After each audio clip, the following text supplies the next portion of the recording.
Hello my friends, my name is Rich and welcome to Greatest Rock and Metal. On Greatest Rock and Metal I talk about what are for me the greatest rock and metal bands, albums, gigs of all time. Having listened to thousands of albums over the years and gone to hundreds of gigs. Today I am featuring the band Bon Jovi. Before I get into Bon Jovi, if you enjoy what you see today, please press the red button to subscribe to the channel. It's free, doesn't cost you any money. Just please take some time to press that red button and subscribe. I will be very grateful. Thank you very much. Okay, on to Bon Jovi.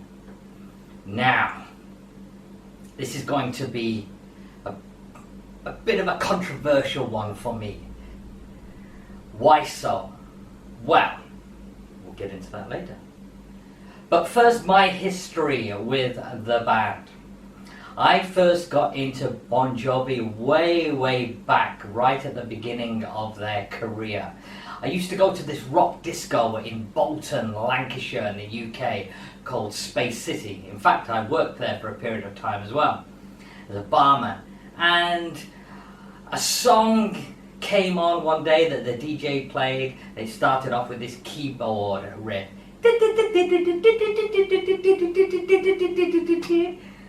And okay, keyboard riff. This was pre Van Halen's Jump, and keyboards in the early 80s were starting to get into rock and metal now. And then the vocals came in. And wow, this guy can sing, whoever this guy is. And then the guitar and the drums came in, and actually this song rocked. And this song was the song Runaway, the debut single for the band Bon Jovi.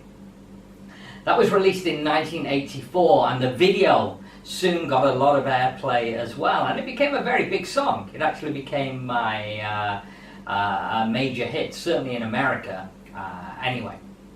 And that was the song that introduced me to the band Bon Jovi in 1984. At the same time of which I was going to see Kiss on the Animalized tour, and who was their support band but Bon Jovi, doing their first UK tour early on in their career, supporting Kiss across Europe. So my exposure to the band was very early. And actually I was very impressed in seeing them at that gig, and I went out and then bought the debut album, as you can see here, although I had the vinyl copy in those days. So the band themselves formed in 1983 and very quickly got success. Like I say, only a year later they had their single out and their debut album, and it proved to be pretty popular. They didn't quite step up with their second album, the 7,800 Degrees Fahrenheit album. It kind of plateaued them. Although for me there's some great songs on there. But it was the big mega 1986 album, this one here, Slippery When Wet, that took Bon Jovi to mega stardom, packed full of big songs. And it's that album which will be our featured album today. But before we get to that, a little bit more history. They continued their momentum with the follow-up album 1988's New Jersey.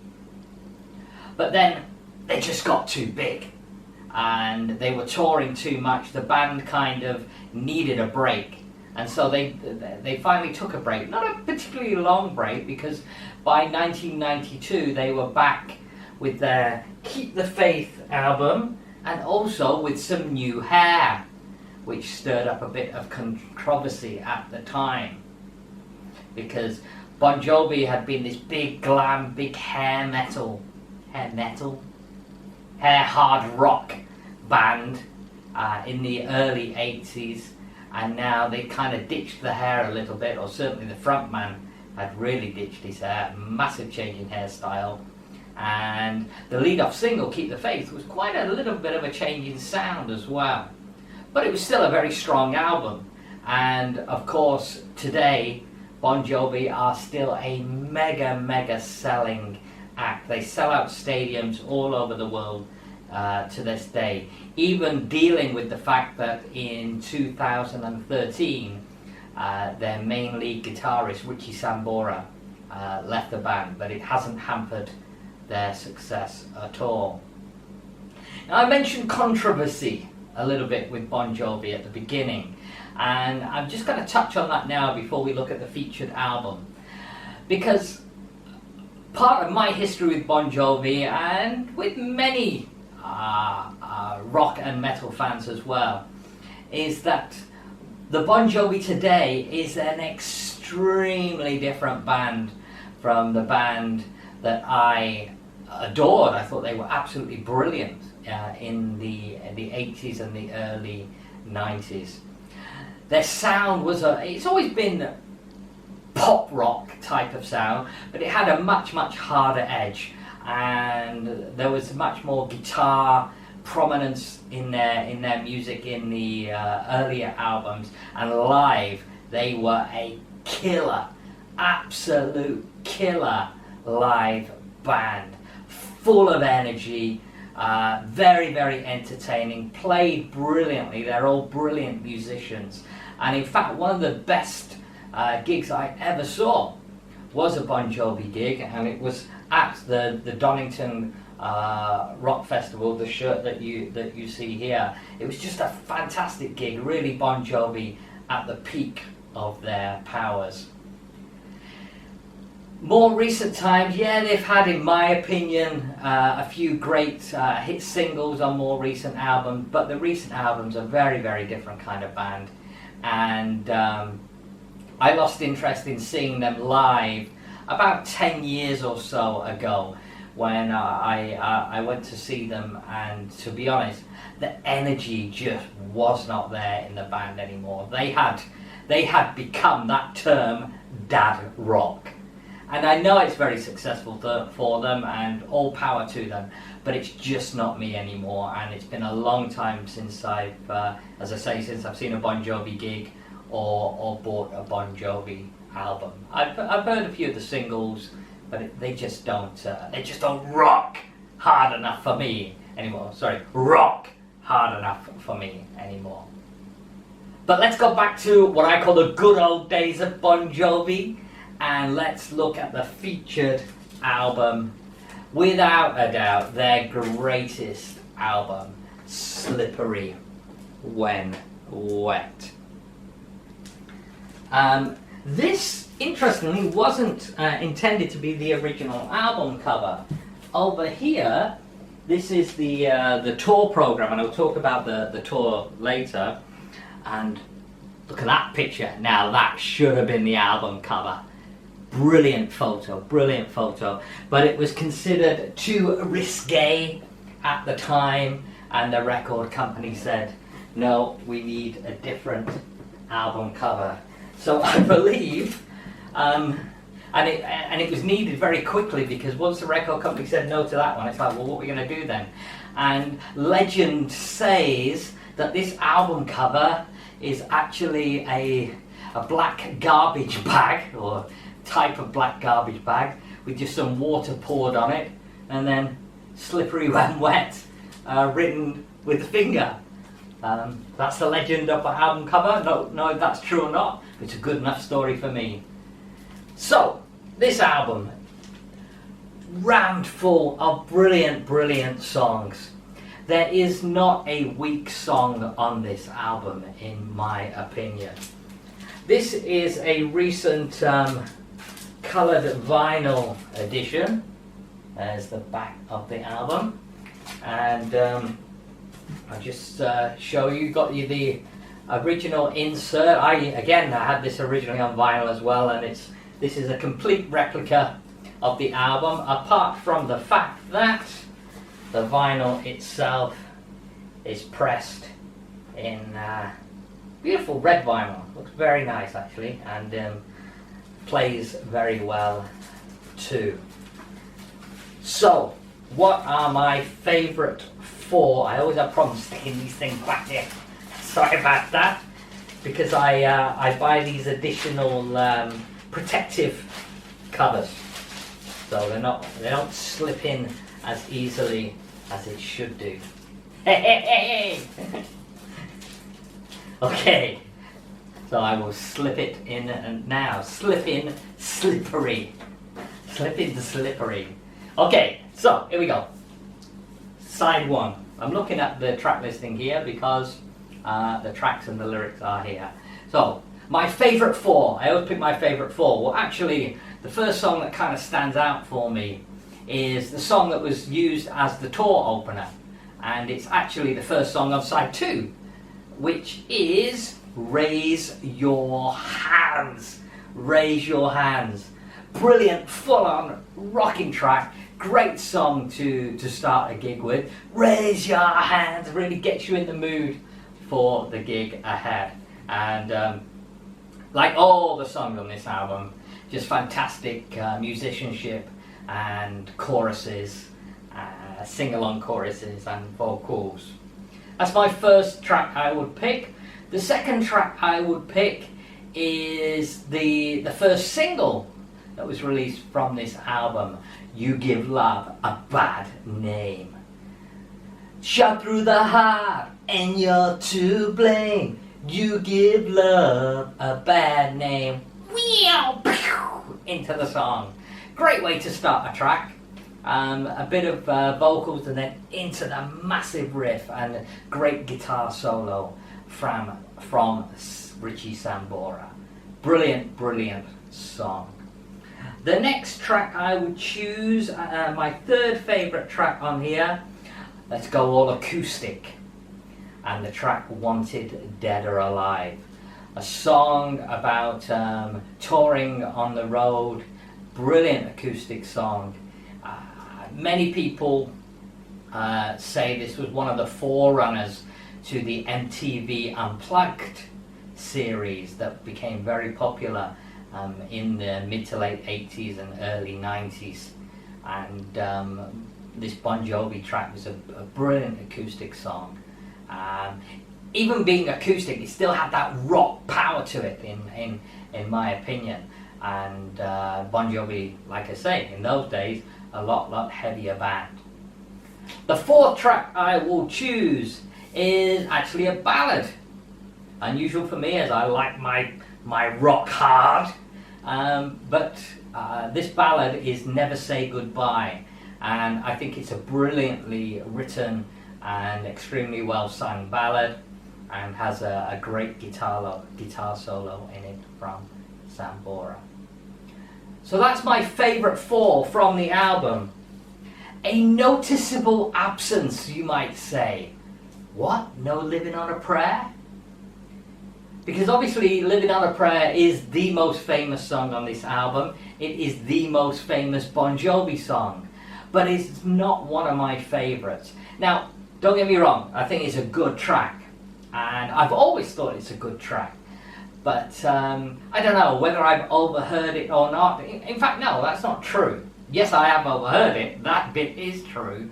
But it was never one of the top tracks on the album for me. Although, as I said earlier, this is a brilliant album and there is not a bad track on it. And it is difficult to choose for. And certainly the likes of Living on a Prayer and other tracks like Wild in the Streets or even Let It Rock. How can Let It Rock not be in my top 4? That's how tough a choice it is with this album. Great album. So, I mentioned the Slippery When Wet tour. But before I talk about that, let's take a look at rock albums by the sea.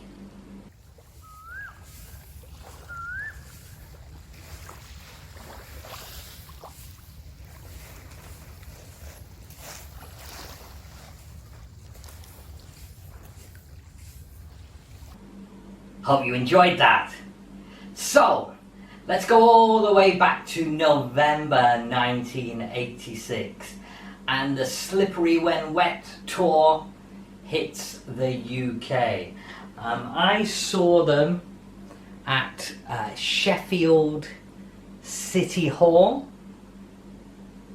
and the ticket price was a grand total of £6.50, £6 to see Bon Jovi and the support band, the band from the UK called FM. But everyone was there to see Bon Jovi. The atmosphere inside the gig was electric. And what was quite unusual in those days was that this particular gig had loads of girls and women attending the gig as well. So it was a very different kind of atmosphere from what I'd been used to in the concerts that I've been going to. I'd only been going to concerts now for about 3 years, I think it was, and 3-4 years, and it was very, very noticeable how different the crowd was for Bon Jovi. And in fact, one of my great memories about this particular festival that year was seeing for the first time all of these almost pop chicks who decided, oh, we've got to go see Bon Jovi, and they get themselves down to Donington in their high heels. You don't go to Donington in high heels. It's always a mud fest, and it was hilarious seeing them all glammed up and how different they looked at the end of the festival that day. But we're not here to talk about this one. We'll talk about this festival another time, because the lineup was incredible, and what a day that was. But let's go back to the Slippery When Wet tour. Like I say, this is the tour book from that time. Have a quick look in there. Basically, a bit of blurb about the band, obviously, but it is mostly just pictures of the band. Very good tour book, actually. A lot of pages to it. Well printed, glossy, and nice book. Over the years, many of the memorabilia that I had from gigs has kind of disappeared. The only thing that I've been really strong about keeping has always been my ticket stubs. But some of my shirts over the years have kind of disappeared, and I did have some great tour books as well, which not all of them I've hung on to. They kind of, I know some got stolen by friends, and others have just kind of disappeared as well. My vinyl as well.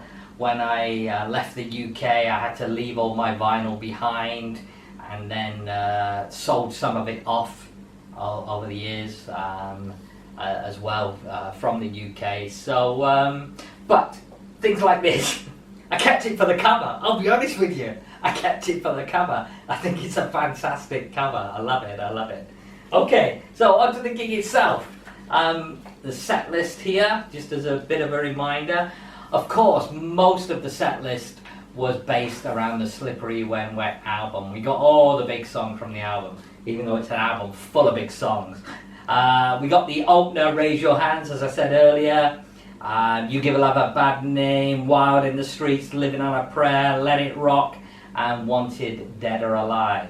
But also, which is great, because I do like bands to do this as well, I've got no problem with bands promoting their new album. I think that's important to do so. Look at a band like Iron Maiden, what we call a legacy band, but they still go out there, they still make new albums, and when they do a new album tour, they really do play a lot of songs from the new album, and then bring in some of the old classics. I think Maiden do a great job of that. And at this time, Bon Jovi were doing the same. We still got 3 tracks from the debut album. We got Breakout, brilliant song. Runaway, of course, and then the track Get Ready. And from 7,800 degrees Fahrenheit, or 7,800 degrees Fahrenheit, don't know how you say it, we got the brilliant Tokyo Road track, In and Out of Love, equally brilliant, and also the ballad Silent Night. So good representation of their 3 studio albums they had out at the time. And there was also a couple of cover tracks. Thin Lizzy's Boys Are Back in Town John Bon Jovi has always made people aware of his love for the band Thin Lizzy, and Boys Are Back in Town was quite a regular in set lists at their gigs, certainly in those days anyway. And they also did a track called Drift Away, an old soul country type song. Where's it go? Give me the music and feel my soul. Wanna be in love with rock and roll. Let's drift away. Something like that. But a long time since I've heard that, so maybe I got that completely wrong. But yeah, Drift Away song was also played as well, which was well known amongst the crowd, but obviously not the best of cover versions to have chosen for the rock band that they were at that particular time. But all in all, fantastic gig. I will never forget the atmosphere in that gig because it was so different from gigs that I'd seen before. And as always with Bon Jovi, in those days they were a superb live band. Like I mentioned earlier, the energy, they were young guys then, they had brilliant energy on stage, great charisma, and the musicianship coupled with those awesome sing-along songs was just superb. So that is Bon Jovi, Slippery When Wet. I always recommend 4 albums from the band that it's worth going to check out, and of course Slippery When Wet is one of them. And I am sorry if there's any long-term Bon Jovi fans watching this that are still into the band today, but I just can't make a selection from any other albums other than those, for me, first 4. So I would choose, as I say, Slippery, the debut album, the 7800 Degrees Fahrenheit album, and the very brilliant album as well, New Jersey album. They would be the 4 albums that I'd recommend you go check out. Thank you very much for watching. If you've enjoyed what you've seen, please press the red button to subscribe. It's free, costs you no money. And that's it. Remember, as always, we rock.